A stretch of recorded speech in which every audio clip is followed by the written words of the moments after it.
Hello from the Longwood Public Library. Welcome to the third video in our D&D Basics series. It's your resident teen librarian Dungeon Masters, and in this video, we're going to go over the dice you need to play the game and give an overview of ability scores. As a heads up, we're going to do a brief overview of dice and ability scores. You can read more about them in the free basic rules.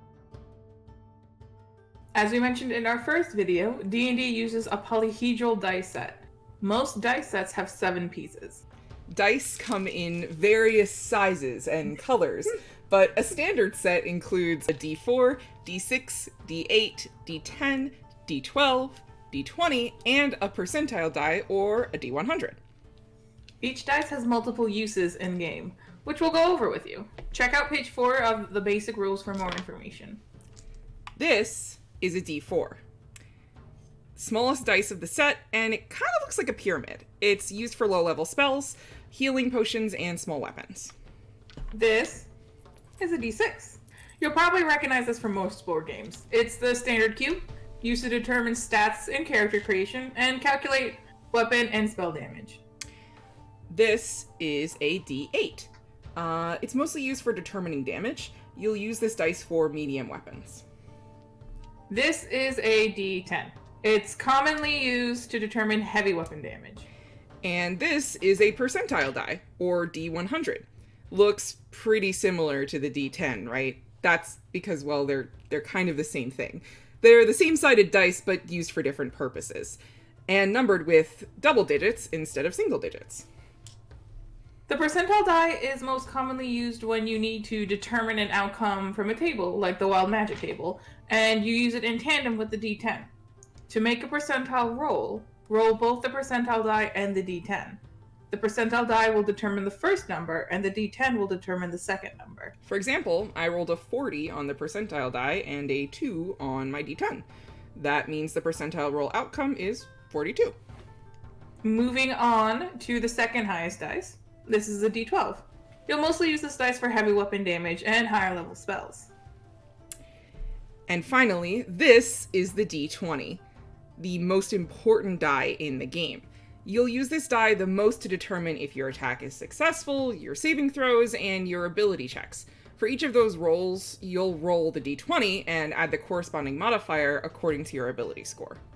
But what are ability scores? Let's go over that right now. Remember our Wood Elf wizard that we created in the previous video? We chose his race, class, and background, all things that are super important to creating a character, but we didn't talk about his ability scores. Ability scores define how good your character is at different abilities and skills. There are 6 main scores: strength, dexterity, constitution, intelligence, wisdom, and charisma. Each score measures something different and corresponds to different skills. A pretty popular way to explain them is to think of them in relation to tomatoes. Strength measures bodily power. Or the ability to crush a tomato.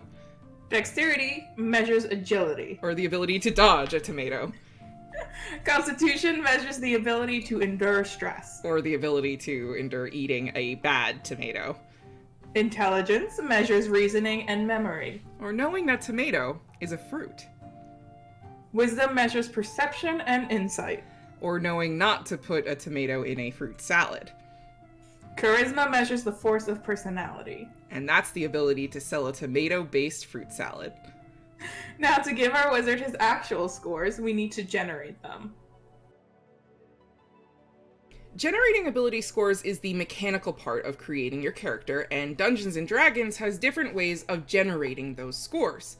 For our wizard, these scores will determine how easily they can talk themselves out of a bad situation using charisma, or how likely it is they'll be able to identify an obscure spell using intelligence. We'll review 2 different ways to generate ability scores. There are more, but we're going to review the simplest ones. You can find full descriptions of ability scores and how to create them on page 9 of the basic rules. As a heads up, every dungeon master will most likely prefer a player to use one method over another. There's not a ton of differences, the numbers generally end up the same way, so it's all based on preference. Make sure to consult with your DM before choosing an ability score generation method. Okay, so first method, rolling. To do this, you'll need a d6. For each score, roll the d6 4 times, Add the 3 highest rolls together to get 1 ability score. You discard the lowest roll. Complete this process 6 times to get a score for each ability. If you don't want to hand roll your scores, you can use the standard array. The standard array means using the numbers 15, 14, 13, 12, 10, and 8, and assigning each to an ability. For either method, we choose where to place each score. Since we made a wizard, we'd want to assign our highest score to the intelligence ability, since wizards use that as their spellcasting ability. The higher the intelligence, the higher chance of a spell hitting, and how hard it hits.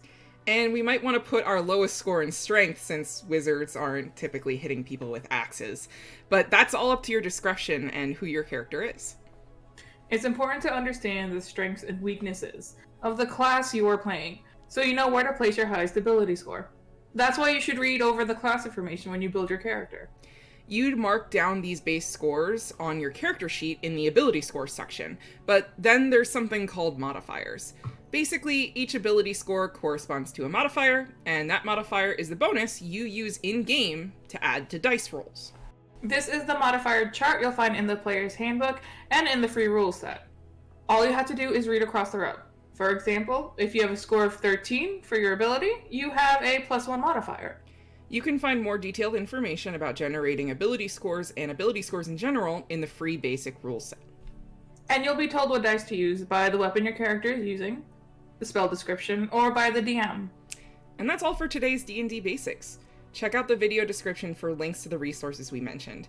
If this all sounds cool, go ahead, give it a shot, and roll the dice. Tune in next video where we'll go over how to read an adventure for all you DMs out there. See you soon.